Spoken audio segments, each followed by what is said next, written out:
کہ بغیر طہارت نفس کے معنویت قرآن کو مس کرنا ممکن نہیں ہے. ٹھیک ہے، تو اسی لیے جو میں آپ کی خدمت میں عرض کر رہا تھا کہ قرآن کو جب پڑھیں تو اس کو سیکھیں طریقہ کہ قرآن جب ہم کو بات سمجھا رہا ہوتا ہے نا تو وہ اس طریقے سے نہیں سمجھا رہا ہوتا کہ یہ جو ہے جس طریقے سے ہم کوئی کھانا پکانے کی ریسیپی ہوتی ہے کہ یہ لو یہ لو یہ لو یہ ملاؤ یہ مسالہ ڈالو اتنا نمک ڈالو آگ پہ رکھ دو پکا لو، اس طریقے کے نہیں ہے، بلکہ قرآن کے تمام باتیں حکمت پر مبنی ہیں، اور حکمت کو سمجھنے کے لیے انسان کو خود بھی حکیم ہونا ضروری ہے. ٹھیک ہے، یعنی وہ اسٹریٹ فارورڈ والی بات نہیں ہے. تو اب جو آیت ہمارے پیش نظر ہے اقرأ وربک الاکرم، اب ہمارے سامنے سب سے بڑا سوال یہ پیدا ہو رہا ہے کہ بھئی ہم یہ سب کریں گے تو ہوگا کیا؟ اگر ہم نے اس آیت پر عمل کیا کہ ہم نے پڑھ آیات الہی کا مطالعہ کیا، ہم نے اس میں رب کو بھی کسی بھی مرحلے پر اگنور نہیں کیا، کبھی بھی کفر و شرک کا شکار نہیں ہوئے اپنے پڑھنے میں، کتاب خلقت میں سے آیات الہیہ کو اخذ کرتے رہے، پک کرتے رہے، جانتے رہے، ہوگا کیا؟ اس کا نتیجہ کیا ہے؟ کیا ہم بھی دنیا کے اتنے بہت سارے جو سائنٹسٹس ہیں یا ڈاکٹرز ہیں یا انجینئرز ہیں کیا وہ بن جائیں گے؟ کیا اس لیے خدا نے یہ حکم دیا ہے ہمیں کہ آخر میں آپ اس قابل ہو جائیں گے کہ جناب سائنسز ڈیولپ کر لیں گے، ٹیکنالوجی بنا لیں گے، بہت ساری چیزوں کو ایجاد کر لیں گے اور زمین کے وسائل کو اچھے طریقے سے استعمال کرنے کے قابل ہو جائیں گے؟ کیا یہ مقصد ہے خدا کا اس اقرا سے؟ تو یہ آیت ہم کو اس کا جواب دے رہی ہے دوبارہ اقرا کو کے ورڈ کو ریپیٹ کر کے، وہ ربک الاکرم. لیکن جب ربک الاکرم ہے، جیسا میں نے اسی لیے آپ کو پورا بیک گراؤنڈ اور بیس بتائی کہ قرآن کی آیتیں بہت کم آپ کو بالکل ڈائریکٹ بات کرتی ہیں، بلکہ وہ پیغامات پوشیدہ ہوتے ہیں اور اس کو آپ کو ڈی کوڈ کرنا پڑتا ہے، اور اس کے پھر بہت سارے پہلو ہوتے ہیں. یعنی اس طریقے سے بات کرنے کا فائدہ یہ ہوتا ہے کہ اس کے اندر معنویت اور جو ڈائمنشنالٹی ہے وہ بہت زیادہ ہو جاتی ہے.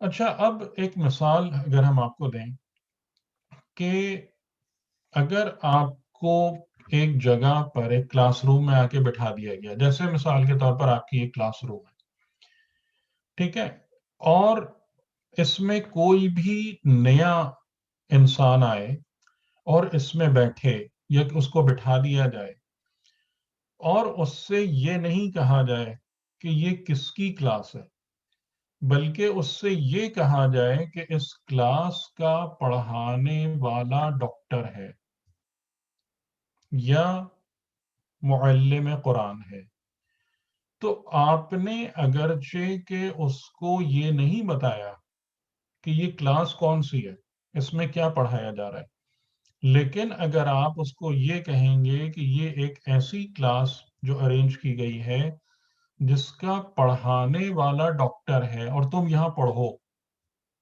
تو اس کو خود ایک بات سمجھ میں آ جائے گی کہ یہ میڈیسن کی کلاس ہے یا یہ علم قرآن کی کلاس ہے. ٹھیک ہے، تو خدا جو ہے وہ اس طریقے سے بات کر رہا ہے، اقرا وربک الاکرم، پڑھ اور تیرا رب بے انتہا کریم ہے. ٹھیک ہے، اکرم جو ہے وہ کون سے اس پر ہے؟ وزن پر افعال کے. عربی میں شاید آپ کو پتا ہو مختلف اوزان ہوتے ہیں، وزن ہوتے ہیں، کہ کرامہ سے کو اگر آپ افعال کے اس پر وزن پہ رکھ دیں گے تو بن جائے گا اکرم. اچھا، یہ افعال کیا ہے؟ یہ میں نے اس لیے کہا کہ آپ آسانی سے سمجھ لیں گے، میں کوئی آپ کو زیادہ عربی گرامر وغیرہ کا تو وہ نہیں کرنا چاہ رہا ابھی، کہ افعال کے وزن پر جیسے افضل ہے، افضل ہم اردو میں استعمال کرتے ہیں، لیکن افضل کا مطلب کیا ہوتا ہے کہ جب آپ دو چیزوں کو آپس میں کمپیئر کرتے ہیں اور دونوں ہی اچھی ہوتی ہیں، لیکن جو زیادہ بہتر ہوتی ہے، زیادہ بافضیلت ہوتی ہے، تو اس کو آپ کہتے ہیں یہ اس سے افضل ہے. ٹھیک ہے، تو یہ افعال جو ہے یہ بیسیکلی ایک کمپیریزن ہے، اور جو چیز افعال کے اس پر آئے گی اس کا مطلب ہے وہ سپیریئر ہے. تو جب ہم خدا کو کریم نہیں کہیں گے، با کرامت نہیں کہیں گے، بلکہ اکرم کا لفظ استعمال ہوگا، تو اس کا مطلب یہ ہے کہ خدا تمام کرامت رکھنے والوں سے زیادہ کریم ہے، یا سب سے زیادہ کرم کرنے والوں میں سب سے زیادہ با کرامت ہے۔ تو اب کیا سمجھ میں آ رہا ہے کہ اگر خدا کہہ رہا ہے پڑھ پڑھ، اور پھر اپنے آپ کو، کیونکہ پہلے اس نے اپنے آپ کو روشناس کرایا، اپنے آپ کو پہچانوایا الذی خلق، جس سے ہم کو یہ بات سمجھ میں آ رہی ہے کہ کیا پڑھیں، اور دوسری دفعہ جب اقرا کے بعد رب کی بات آئی تو کہا ربک الاکرم، اس کی صفت بیان کی کہ وہ زیادہ کرامت والا ہے، سب سے زیادہ کرامت والا ہے۔ تو یہاں سے اب ہم کو سمجھ میں آ رہی ہے بات کہ اگر ہم نے اس ہدایت پر عمل کیا تو اس کا نتیجہ کرامت ہے، کیونکہ یہ کلاس صاحب کرامت کی ہے۔ جو رب جو پڑھنے کے لیے ہم کو بار بار انسٹرکٹ کر رہا ہے، آرڈر دے رہا ہے، وہ رب اکرم ہے۔ تو جیسا کہ آپ اگر ایک بات کرتے ہیں کہ جناب پڑھانے والا ڈاکٹر ہے، پڑھانے والا انجینئر ہے، پڑھانے والا معلم قرآن ہے، تو آپ کو خود بخود بات سمجھ میں آ جاتی ہے کہ کلاس کس لیے قائم کی گئی، اس کلاس کا پرپز کیا ہے، اس کلاس کو اگر میں نے اٹینڈ کیا تو میں کہاں تک پہنچوں گا، میں کس نتیجے تک جاؤں گا۔ تو یہ جو ربک الاکرم ہے، یہ ہم کو بتا رہا ہے کہ یہ کلاس کرامت ہے، یعنی خدا نے تمہیں جس خلق کرنے کے بعد، پیدا کرنے کے بعد اس زندگی میں جو تمہارے لیے کلاس اور مدرسہ سجایا ہے، یہ مدرسہ کرامت کا مدرسہ ہے۔ اس مدرسے میں اگر تم پڑھتے رہے، اس کے شاگرد بنے اور درجات کو پاس کرتے رہے، تو تم کہاں پہنچو گے؟ تم کرامت کو حاصل کر لو گے، تم کریم ہو جاؤ گے۔ اچھا، اب یہ کریم کے کیا معنی ہے؟ ٹھیک ہے، اب کریم کو تھوڑا سا ہمیں سمجھنا پڑے گا۔ جیسے میں نے کہا نا، one of the most miss understood words ہے یہ۔ کریم کو ہم سمجھتے ہیں کہ مہربان، کسی پر مہربانی کرنے والا، کسی نے کسی کو کچھ صدقہ زیادہ دے دیا تو یہ کریم انسان ہے۔ نہیں، کریم کا بالکل بھی یہ معنی نہیں ہے۔ کریم کا معنی یہ ہے کہ وہ شے یا شخص یا وہ ہستی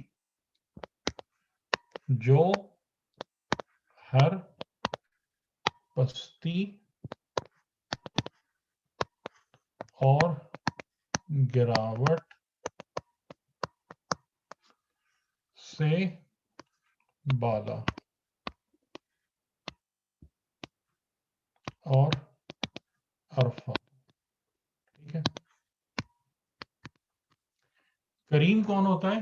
جس کے اندر کسی قسم کی پستی اور گراوٹ نہیں پائی جاتی، گھٹیا پن نہیں ہوتا۔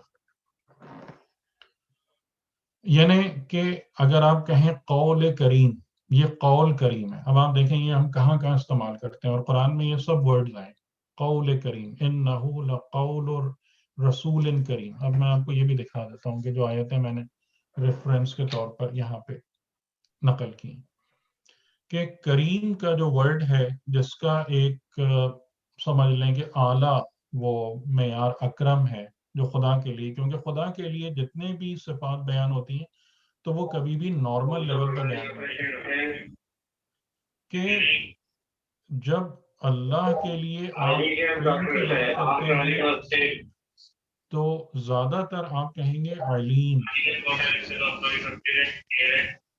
یا حکیم۔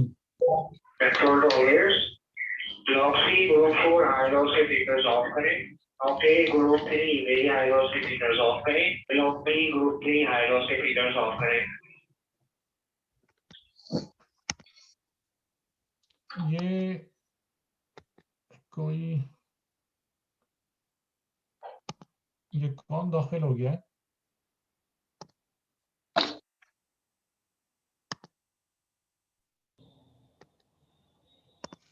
چل جی، تو کریم جو ہے کہ جس میں صفت کرم پائی جائے اور بہت اچھے طریقے سے پائی جائے. ٹھیک ہے, تو کریم کون ہے؟ کہ جس میں صفت کرامت پائی جائے اور انہیں صفت اور عمل میں فرق ہے. ٹھیک ہے, یہاں پر ایک بات اور سمجھ لیجیے گا کہ ایک انسان وہ ہوتا ہے کہ جو عمل کرتا ہے کہ جو کرم والا کرامت والا عمل ہے, اور ایک انسان وہ ہوتا ہے کہ جس میں صفت کرامت پائی جاتی ہے. جس میں صفت کرامت پائی جاتی ہے اس کا ہر عمل با کرامت ہوتا ہے. ٹھیک ہے, اور جو جس میں صفت با کرامت نہیں پائی جاتی اس میں کبھی ہو سکتا ہے کرامت ہو اور کبھی نہ ہو. کبھی وہ گھٹیا بھی ہو جائے, کبھی پستیوں کا شکار بھی ہو جائے. یہ دونوں باتیں پاسبل ہیں. ٹھیک ہے, تو کریم کا جب ورڈ استعمال ہوگا تو اس سے کیا سمجھ میں آئے گا کہ اس چیز میں یا اس انسان میں کرامت بطور صفت ہے, نہ کہ عمل ہے.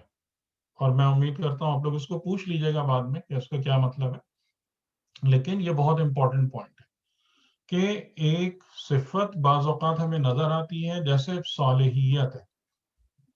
ہم کہتے ہیں ایک صالحیت کا عمل ہے, عمل صالح, کہ کچھ لوگ وہ ہوتے ہیں جو عمل صالح کرتے ہیں, لیکن کچھ لوگ وہ ہوتے ہیں جن کو قرآن نے صالحین کہا ہے, اور وہ انبیاء میں سے عدالت ہے کہ ان میں صفت صالحیت پائی جاتی ہے. جو عمل صالح کرتے ہیں ان کا عمل کبھی کبھی صالحیت سے گر بھی سکتا ہے, لیکن جو صالحین ہیں جن میں صفت صالحیت پائی جاتی ہے وہ کبھی بھی صالحیت سے باہر نہیں ہوتے. ٹھیک ہے, تو آپ دیکھیں قرآن کریم میں کہاں کہاں پر یہ کرم کس کس کو کہا ہے. اس آیت میں آپ دیکھیں یہ اس کے اندر خود قرآن جو ہے وہ کریم ہے. اِنَّهُ لَقُرْآنٌ كَرِيمٌ, اور یہ وہی ہے جو سورہ واقعہ کی آیت ہے. ٹھیک ہے, فی کتاب مکنون لا یمسہ الا المطہرون. قرآن خود کریم ہے. اب ظاہر ہے کہ اگر آپ کریم کا مطلب مہربان لیتے ہیں تو قرآن کے لیے تو کوئی سینس نہیں بنتا نا مہربانی کا یا صدقہ دینے کا یا اس کا. تو اب آپ کو جب کریم کے صحیح معنی پتہ چل گیا تو آپ کیا کہیں گے کہ بے شک یہ قرآن وہ ہے کہ جس میں کسی بھی قسم کی گھٹیا پن, گراوٹ, پستی, ناہمواری, کسی قسم کی کوئی خرابی نہیں پائی جاتی. قرآن کریم ہے. اس کے بعد رسول کریم ہے. اِنَّهُ لَقَوْلُ رَسُولٍ كَرِيمٍ, یہاں پر جبرائیل بھی مراد ہو سکتے ہیں, رسول خدا بھی ہیں, کہ جو رسول ہے وہ کریم ہے.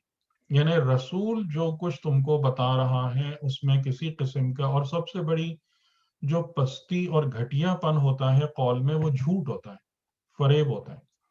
کہ بعض اوقات لوگ بہت اچھے اچھے الفاظ استعمال کرتے ہیں لیکن یا تو وہ جھوٹ پر مبنی ہوتے ہیں یا فریب دینے کے لیے ہوتے ہیں. تو یہ سب سے مین پستی اور گراوٹ ہے جو قول میں آتی ہے. تو جب رسول کریم ہے, قرآن کریم ہے, یعنی اس کا مطلب ہے کہ یہ خرابی نہ رسول کے اندر پائی جاتی ہے, یعنی رسول میں دونوں آ گئے نا, کہ وہ رسول جو خدا سے انسانی پیغمبر تک پیغام لے کر آتا ہے, اور وہ رسول جو انسانی صورت میں موجود ہے اور وہ دیگر انسانوں تک خدا کے پیغام کو پہنچاتا ہے. تو یہ پورا سلسلہ کریم ہے. اس کے بعد ان ربی غنی کریم, رب خود کریم ہے, یعنی رب میں خود صفت کرامت پائی جاتی ہے. فی صحف مکرمۃ, یہ قرآن کن صحیفوں میں ہے جو مکرم ہے. مکرم کا مطلب یہ ہے کہ جن کو با کرامت کر دیا گیا ہے, جن کو کرامت عطا کر دی گئی ہے. اور مرفوعۃ مطہرۃ, جو بلند ہیں, پاک شدہ ہیں. اس سے بھی آپ سمجھ سکتے ہیں کہ جو کریم ہوتا ہے وہ رفعت بلندی میں ہوتا ہے ہر پستی سے, اور پاک شدہ ہوتا ہے, مطہر جس کو پاک کر دیا گیا ہو. تو یہ ایک بہت امپورٹنٹ, بے انتہا امپورٹنٹ نتیجہ, کہ آج ہم نے اس میں ایک چیز اور ایڈ کر لی کہ جو پہلے ہم سمجھ رہے تھے کہ کیا پڑھیں، کیسے پڑھیں، کس شرط کے ساتھ پڑھیں، کس طریقے سے پڑھیں، اس کے لیے ہمارے پاس آلات و ابزار کیا ہیں۔ اب ہمیں پڑھنے کے ساتھ ایک اور بات سمجھ میں آ گئی کہ اگر ہم اس کو پڑھیں گے، یعنی یہ پڑھنے کی دعوت ہے کیوں؟ یہ پڑھنے کی دعوت جو ہے، جو 2 دفعہ آئی ہے ان 3 آیتوں میں، اس کا مقصد کیا ہے؟ لیکن وہ مقصد جو ہے وہ کیا ہے؟ اس میں بلٹ ان ہے۔ خدا یہ نہیں کہہ رہا ہے کہ پڑھو تاکہ تم کریم ہو جاؤ، بلکہ خدا یہ کہہ رہا ہے پڑھ اور تیرا رب بہت زیادہ کریم ہے، بے انتہا کریم ہے۔ تو یہ بتانے سے ہمیں خود یہ سمجھ میں آ رہا ہے کہ جب کلاس دینے والا، کلاس میں بلانے والا، کلاس میں بٹھانے والا، وہ اپنے آپ کو جس صفت سے ذکر کر رہا ہے، تو ہمیں بھی اسی صفت کی طرف دعوت دی جا رہی ہے کہ اگر ہم نے اس کی قرأت کی، اگر ہم نے اس کو پڑھا، تو ہم کہاں تک پہنچیں گے؟ ہم میں بھی صفت کرامت پیدا ہو جائے گی۔ اور یہ ایک جو پہلو ہے نا، یہ تقریباً ہماری زبانوں پر گفتگو میں کم آتا ہے کہ کیا ہو کہ ہماری ذات میں کیا تبدیلی آنی چاہیے کہ ہماری ذات ہر پستی سے بالا تر ہونا شروع ہو جائے۔ یہ اصل مقصد ہے اس کلاس قرآن کو رکھنے کا۔ اصل مقصد خدا کی بارگاہ میں یہ ہے کہ بندہ کریم ہو جائے، یعنی بندے کی ذات میں سے ہر پستی اور گراوٹ اور گھٹیا پن ختم ہوتا چلا جائے۔ اور جب ہمارے اندر یہ صفت کرامت پیدا ہوگی تو آپ دیکھ رہے ہیں کتنی ایکسکلوسیو کمپنی ہے۔ قرآن کریم ہے، رسول کریم ہے، قرآن کو لانے والے جو ملائکہ ہیں وہ کریم ہیں، رب خود کریم ہے۔ تو اگر ہمارے اندر صفت کرامت پیدا ہوتی جائے گی تو آپ اس بات کا اندازہ کریں کہ آپ کی صحبتیں، آپ کس صحبت میں آپ پہنچنا شروع ہو جائیں گے، کن ہستیوں کے ساتھ آپ کو قربت نصیب ہوگی۔ اور ایک آیت میں آپ کو یاد دلا دوں، پھر میں بات ختم کرتا ہوں، کہ سورہ حجرات کی وہ آیت بھی آپ کو بہت اچھے طریقے سے یاد ہوگی، ان اکرمکم عند اللہ اتقاکم، کہ بے شک تم میں سے اکرمکم، اب یہاں بھی کمپیریزن ہے، اکرمکم، کہ تم میں سے زیادہ کرامت والا وہ ہے، عند اللہ، خدا کی بارگاہ میں، خدا کے پاس، خدا کے سامنے، خدا کی بارگاہ میں تم میں زیادہ کرامت والا وہ ہے، اتقاکم، جو زیادہ تقوی والا ہے۔ تو اس سے ہم کو یہ بات سمجھ میں آ رہی ہے کہ نہ کرامت کی کوئی لمٹ ہے خدا کے سامنے، نہ تقوی کی کوئی لمٹ ہے۔ یعنی خدا یہ کہنا چاہ رہا ہے کہ کرامت تقوی پہ بیس کرتی ہے، جتنا زیادہ تم اپنے تقوی کے معیار کو بلند کرتے جاؤ گے، اتنا ہی زیادہ تمہاری کرامت کا معیار بلند ہوتا جائے گا، اتنا ہی زیادہ تم ہم سے نزدیک اور قریب ہوتے چلے جاؤ۔ تو یہاں سے آپ کو بات سمجھ میں آ رہی ہے، میں امید کرتا ہوں کہ یہ کلیئر ہوں گے یہ بیانات، کہ اب جو تیسری آیت میں ہم نے بات سمجھی وہ یہ سمجھی کہ اس کا اصل فائدہ کیا ہے، اس اقرا والی ہدایت کا مقصد کیا ہے، خدا کیا بنانا چاہتا ہے ہم کو، خدا ہمیں کہاں تک پہنچانا چاہتا ہے، خدا ہمیں کیا دینا چاہتا ہے، کیسا دیکھنا چاہتا ہے، کہ جب ہم اس کے پاس پہنچیں، اس کی بارگاہ میں آئیں، تو ہم کس شکل میں ہوں، ہمارے پاس کسی قسم کی کوئی پستی، اور پستی آپ سمجھ رہے ہیں نا کہ پستی کا مطلب یہ ہوتا ہے کہ جو اصل پستی ہے وہ انسان کے کہاں ہوتی ہے، مینٹل لیول پر ہوتی ہے یا اسپریچول لیول پہ ہوتی ہے۔ یعنی مینٹل لیول کا مطلب یہ ہے کہ ہماری سوچ، ہماری فکر، ہمارے خیالات، ہمارے رجحانات، کہ ان میں کسی قسم، یہ تمام کے تمام ہر قسم کی پستی اور گراوٹ سے پاک ہو جائیں۔ اور پھر اس سے ڈیپر لیول پر جو ہماری روحانیت ہے، یعنی کہ وہ تمام کی تمام چیزیں کہ جو ہماری اصل نیت کو اور شخصیت کو بناتی ہیں، وہاں پر کسی قسم کی پستی اور گراوٹ کا گزر نہ ہو۔ ٹھیک ہے، تو میں یہاں پر بات اپنی ختم کرتا ہوں۔ انشاءاللہ امیدوار ہوں کہ سمجھ میں آئی ہوگی، ورنہ آپ لوگ سوال کر سکتے ہیں تو میں جواب دینے کے لیے تیار ہوں۔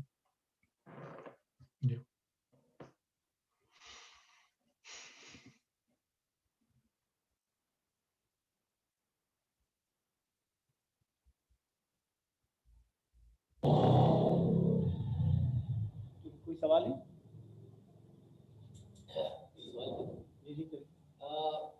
ایک سوال یہ ہے، ابھی آپ نے کہا تھا، یہ ذرا پلیز قریب آ جائیے، آواز بہت دور سے آ رہی ہے. میرا ابھی ایک چیز تو ابھی بات کر رہے تھے کہ جو سورہ حجرات کی آیت کے اوپر ہے تقویٰ، جس کا تقویٰ زیادہ ہوگا اسی حساب سے اس کو اس کے پاس سورہ حجرات، سورہ حجرات. تو یہ تقویٰ جو ہے یہ بھی بہت مس انڈرسٹوڈ سا ہے، یا پہلے اس کو سمجھا نہیں گیا ہے، اس کو تھوڑا ایکسپلین تقویٰ کیا ہے. جی یہ بہرحال ایک پورا ایک ٹاپک ہے تفصیلی. آپ یہ بتائیں آپ کیا سمجھتے ہیں تقویٰ سے؟ میرے خیال سے تو تقویٰ کا مطلب یہ آتا ہے کہ کسی چیز کو مطلب پرہیزگاری جس کو آپ کہنا چاہیے کہ کسی چیز سے بچنا اور اپنے آپ کو بچانا. اب وہ بچانے کا مقصد یہ ہے کہ چاہے آپ کچھ ایسے کام ہے جو آپ نہیں کرتے، نہیں کرنا چاہیے، چاہے اللہ کے ڈر سے کریں چاہے اپنے آپ کو کر کے ہوں. تو میں تقویٰ کے لفظی معنی جیسے اپنے آپ کو بچانا یا ڈرنا کو سمجھ لیتا ہوں. ٹھیک ہے، اس میں دیکھیں میں آپ کو ایک تھوڑا سا ریفرنس دیتا ہوں. روزے والی آیت تو آپ سب کے علم میں ہوگی نا؟ جی جی کیا ہے یہ؟ اس میں بھی تقویٰ کی بات آتی ہے. یا ایھا الذین آمنوا کتب علیکم الصیام، کہ تم پر روزے لکھ دیے گئے، کما کتب علی الذین من قبلکم لعلکم تتقون، کہ ان روزوں کو تم پر واجب کرنے کا مقصد کیا ہے؟ خدا کیا امید رکھتا ہے روزے واجب کرنے کے بعد؟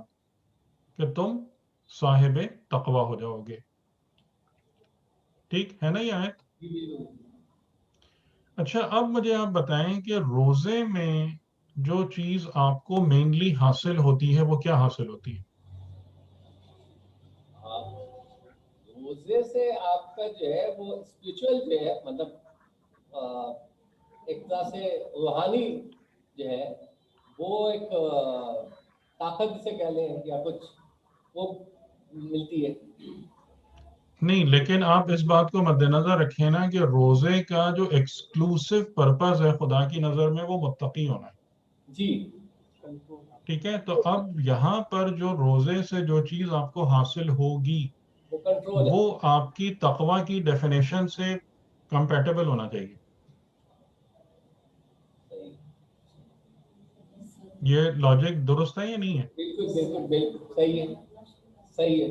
اس کا مطلب یہ ہوا کہ اپنے آپ کو وہی کنٹرول کرنا، جو اپنے سیلف کنٹرول جسے وہ والی بات، سیلف کنٹرول. چلیے ٹھیک ہے، بہت اچھے بہت اچھے. تو میں اس میں تھوڑا سا ایک بات اور ایڈ کر دیتا ہوں. صحیح، دیکھیں روزے کے اندر جو مین کوالٹی روزے دار کی ہوتی ہے وہ کیا ہوتی ہے؟ کہ آپ کو اگر گرمی ہے اور پیاس لگ رہی ہے، جیسے لمبے لمبے روزے ہیں، ابھی بھی آئیں گے آپ کے پاس لمبے روزے گرمیوں کے، آپ تنہائی میں ہیں، کوئی نہیں دیکھ رہا آپ کو، آپ پانی کیوں نہیں پیتے؟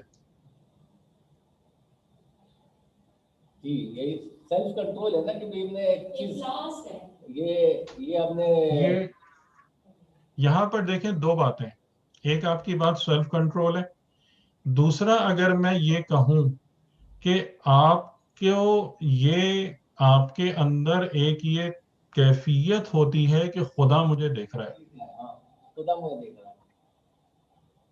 یہ بات صحیح کہہ رہا ہوں یہ صحیح نہیں کہہ رہا؟ جی جی بالکل، تو کوئی دیکھ رہا یعنی ہے کہ ہو رہی ہے. جی، کہ آپ کے پاس ایک بہت اسٹرانگ ارج ہے کہ میں کھا لوں، میں پی لوں، میں یہ کر لوں، فلاں کر لوں، کوئی نہیں دیکھ رہا.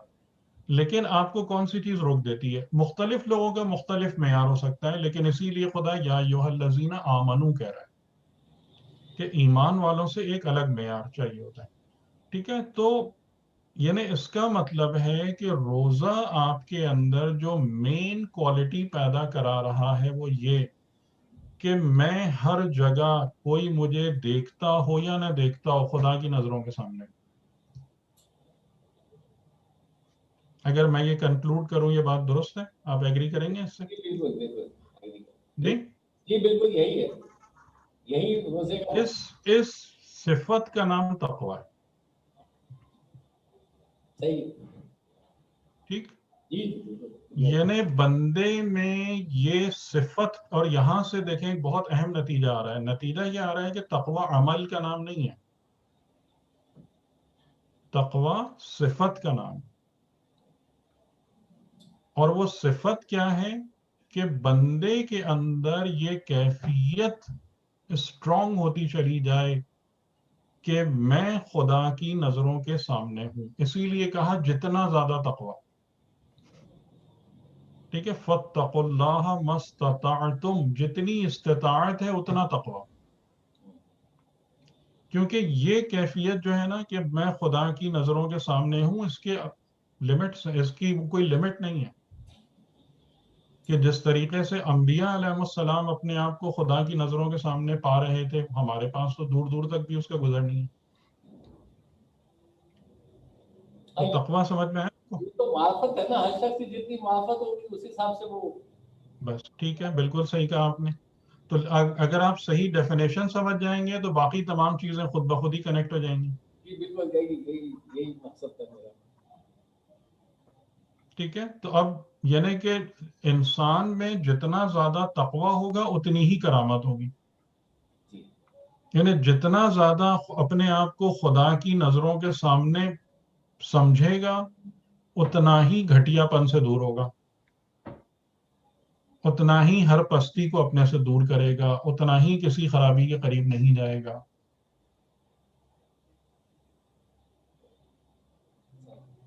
لیکن جیسا کہ ابھی آپ نے فرمایا نا کہ اس کے لیے معرفت چاہیے ہوتی ہے. جی تو وہ معرفت کہاں سے آئے گی؟ وہ اسی اقرا سے آئے گی. وہ معرفت گھر بیٹھے باتیں کرنے سے نہیں آئے گی، وہ اس اقرا سے آئے گی جو یہاں پہ ہو رہی ہے، جس کی طرف بار بار نصیحت اور تنبیہ کی جا رہی ہے. جی تنبیہ سے زیادہ حکم دیا جا رہا ہے. نہیں نہیں، وہی حکم ہے، درست کیا حکم. سوال ہے.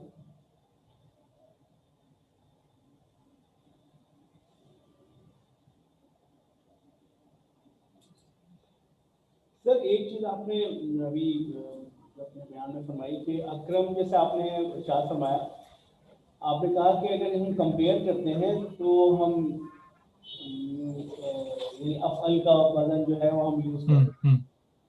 تو اگر اللہ کے ریفرنس سے اگر ہم بات کریں تو پھر ہم کمپیئر کس سے کر رہے ہیں؟ مطلب اللہ تو مطلب ہم جو کانسیپٹ ہمارے ذہن میں وہ تو یہ ہے کہ وہ تو کیوں؟ اس لیے کہ دیکھیں نا، آپ خدا خود کہہ رہے ہیں نا، رسول کریم ہے، قرآن کریم ہے، رب بھی کریم ہے.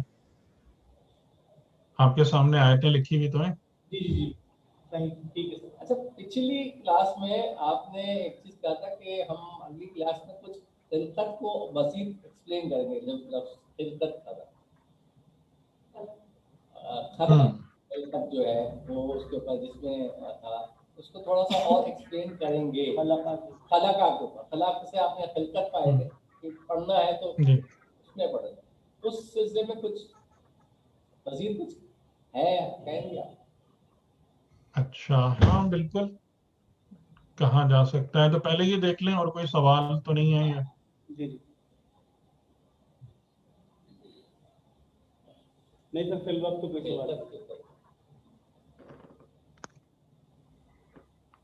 اس میں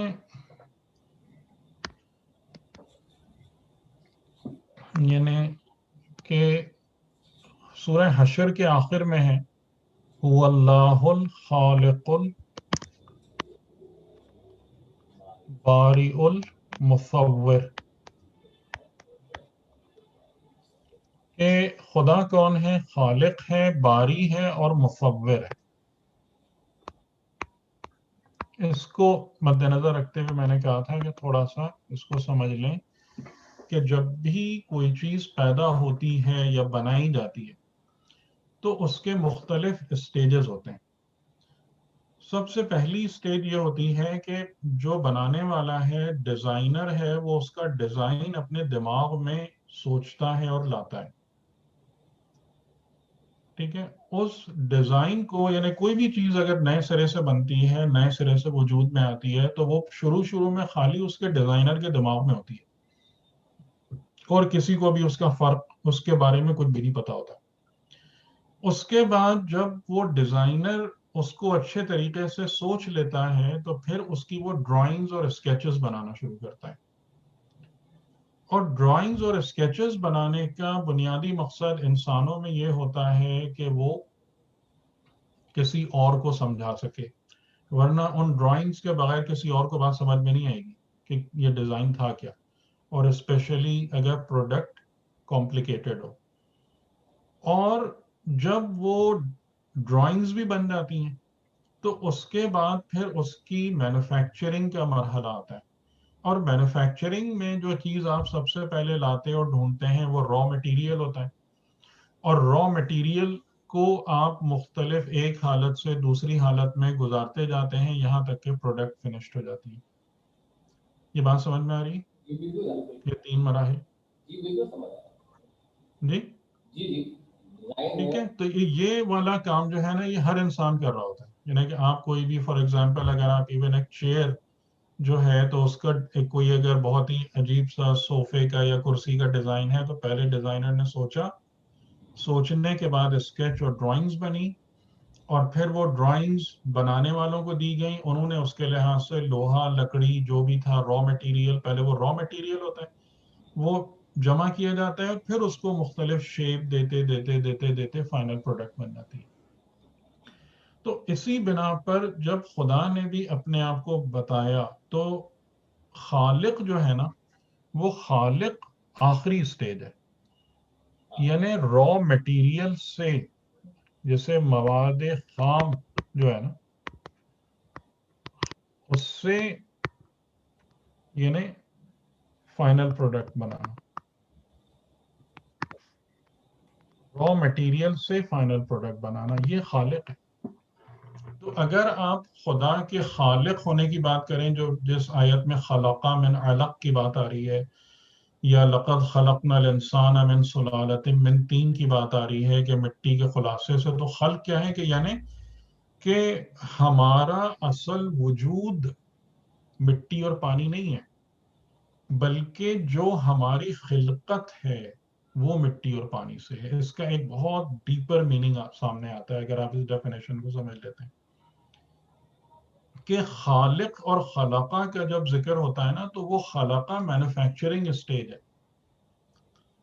لیکن جب اصل میں میرے وجود کو سوچا گیا ہے، جب میرے وجود کو کنسیو کیا گیا ہے، تو وہ اسٹیج باری کی ہے، وہ خالق کی نہیں ہے. تو وہ جو باری کی اسٹیج ہے کہ جب اللہ نے، یعنی کہ کچھ آیتیں ایسی ہیں کہ جس میں انسان کے ظاہری بدن کا ذکر نہیں ہے،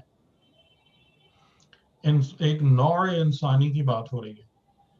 تو باری کا مطلب یہ ہے کہ جو ڈیزائن کو کنسیو کرتا ہے، جو ڈیزائن کو، یعنی جس کے جو اصل ڈیزائن، جس کے جو اس کو سوچتا ہے کہ یہ کیا ہے، اس کی حقیقت کیا ہے. اور مصور کون ہے؟ جو فارم اور شیپ عطا کرتا ہے. ظاہر خدا تو نہیں ڈرائنگ بنائے گا انسان کی طرح سے، لیکن کیا ہوتا ہے کہ جیسے آپ اگر اسی کو دیکھ لیں کہ ابھی ہم نے جو آیتیں پڑھی کہ انسان کا نطفہ ہے، کیا ہے؟ ایک قطرہ آب ہے، علقہ ہے، ایک جمع و خون ہے، مضغہ ہے، گوشت کا لوتھڑا ہے. اس کے بعد اس میں ساری کی ساری جو فارم اور شیپ آتی ہے جو ہیومن باڈی کی ہے، اور اس کے اندر کتنی عجیب عجیب پیچیدگیاں ہیں. تو یہ کیا ہے؟ یہ خدا کی مصوری ہے. وہ مصور ہے، یعنی فارم اور شیپ عطا کرنے والا ہے. باری یعنی اوریجنل، جو ہماری اصل حقیقت ہے، جو مچ بیونڈ ہمارے ظاہری فزیکل سیلف ہے، اس کا اس کی بنیاد کو پیدا کرنے والا ہے، اس کی حقیقت کو اخذ کرنے والا ہے، وہ باری ہے. اور خالق وہ ہے کہ جس نے یہ سب کرنے کے بعد جو خام مواد لیا اور خام مواد کو پھر جیسے آپ مینوفیکچرنگ کرتے ہیں مختلف اسٹیجز سے گزارتے گزارتے اس کو فائنل پروڈکٹ کی فارم میں لے آتے ہیں، ویسے ہی خدا بھی خالق ہے کہ اس کو، لیکن خدا جو خلقت کرتا ہے اور خدا نے جو خلقت کی ہے وہ کوئی انسان نہیں کر سکتا، کیونکہ اس نے جیسے شیخ سعدی نے اپنے اس میں کہا تھا کہ خدا وہ ہے کہ جو پانی پہ تصویر بناتا ہے. پانی پہ تصویر بنانے کا جو ان کی مثال تھی وہ وہی ہے کہ نطفے سے یہ شکل بناتا ہے، نطفہ جو قطرہ آب ہے. کہ انہوں نے اپنی ایک مثنوی میں لکھا تھا کہ خدا وہ خالق ہے جو پانی پہ تصویر بناتا ہے، جو کسی کے بس کی بات نہیں ہے. لیکن اس آیت میں بھی ہم نے اس بات کو دیکھا کہ خدا وہ ہے کہ جو کچھ نہیں کو اتنا کچھ کرتا ہے اور پھر فزیکل سیلف بنانے کے بعد اس میں ایک نئی خلقت ایجاد کر دی جو روح اور نفس والی بات ہے، جو کسی کے بس کی بات نہیں. روح عطا کرنا کسی کے بس کی بات نہیں، جاندار کر دینا، باشعور کر دینا حس پہ کرے خاکی کو، یہ کسی کے بس کی بات نہیں. یہ احسن الخالقین. ٹھیک ہے، تو یہ خلاصہ تھا اس کا جو میں بات کرنا چاہ رہا تھا. بہت کلیئر ہو گیا، بہت ساری چیزیں کلیئر ہو گئی. تو جہاں جہاں بھی لفظ خالق آئے گا، خلقت کی بات ہوگی، تو خلقت means manufacturing from the raw material. اور باری کا مطلب یہ جہاں کنسیو کیا گیا. ہاں، جو ڈیزائن اصل میں جو سوچا گیا، جو ڈیزائن، وہ باری ہے. اور یہ ورڈ قرآن میں کافی کم آیا ہے، تھوڑی سی جگہوں پر آیا. اور مصور تو بخار ایک ہی جگہ آیا ہے. مصور بھی نہیں، کئی جگہ ہیں. وَالَّذِي خَلَقَكُمْ ثُمَّ صَوَّرَكُمْ فَأَحْسَنَ صُوَرَكُمْ. اس میں بھی ہے کہ تمہاری تصویر کشی کی ہے اس نے، اور ظاہراً یہ تصویر کشی خلقت کے بعد آ رہی ہے. کہ جیسا میں نے کہا نا کہ جو وہی شیخ سعدی کا جملہ ہے کہ پانی قطرہ آب پہ تصویر کشی کی ہے، کہ شکل صورت اس نطفے اور خون میں سے نکالی ہے. سر اس کے ساتھ تھوڑا سا ایک چیز ذہن میں آ رہی ہے، اگر آپ اس کے بارے میں کچھ فرما لیں. یہ جو جتنی بھی چیزیں آپ نے بتائی، یہ تھاٹ پروسیس اور یہ ساری امپلیمنٹیشن اور جو آپ نے ساری چیزیں، اب قرآن کے اندر جیسے ہم دیکھتے ہیں کن فیکن ہے، یعنی کہ بی اٹ از، تو اس کو کس طرح ریلیٹ کریں گے؟ مطلب یہ تو ہم یعنی کہ زیادہ ابھی اس میں نہ جائیں، ظاہر ہے کہ پھر ہم بہت وہ ہوتے جائیں گے. میرا خیال ہے کہ ہم تھوڑا سا وہ ہو جائیں گے ڈیویٹ، تھوڑا رفتہ رفتہ چلتے جائیں، پھر انشاءاللہ ہم سمجھا دیں گے. ایسا نہیں ہے میں سوال کو اگنور نہیں کر رہا ہوں، لیکن اصل میں بات یہ ہوتی ہے نا کہ آپ کا جو کنسپٹ بلڈنگ ہو وہ، اور بلکہ میرے سامنے اور دوسرے حاضرین بھی پیش نظر ہیں کہ شاید اب اگر میں اس کے جواب میں جو بات کروں نا وہ ان کے لیے بہت زیادہ مشکل نہ ہو جائے.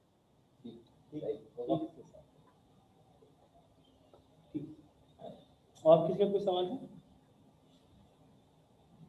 نہیں سر، ابھی تو کوئی سوال نہیں ہے. چلیے خوب. Thank you sir. تو سوال نہیں ہے کہ مطلب سمجھ میں آ رہی ہے باتیں یا نہیں ہے، پوچھ لیں. اچھا، آج آپ کی تصویر بھی نہیں ہے، ویڈیو نہیں ہونا. اصل میں وہ ایک کنیکٹیوٹی کا ایشو ہوا تھا تو ہم نے دوبارہ کنیکٹ کیا. ٹھیک ہے، تو یہ